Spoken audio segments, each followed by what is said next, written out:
وہ ملک جس کا وجود، اس کا قیام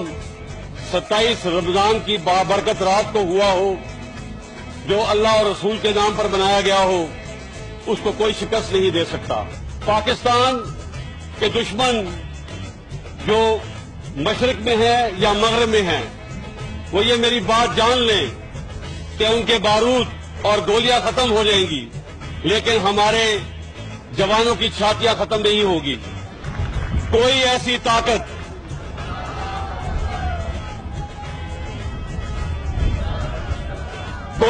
طاقت جو پاکستان کی طرف غلط نظر سے آنکھ اٹھا کر دیکھے گی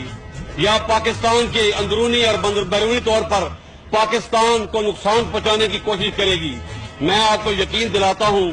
کہ پاک فوج اور تمام ادارے اس کے سامنے سیسا پلائی ہوئی دیوار کی طرح کھڑے ہو جائیں گے اور ان کے تمام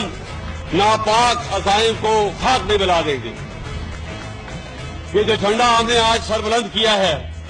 یہ ہماری ترقی اور بلندی کی علامت ہے۔ جس طریقے سے یہ جھنڈا آج اوپر گیا ہے، 400 فٹ پہ گیا ہے، انشاءاللہ پاکستان بھی اسی طریقے سے اور اسی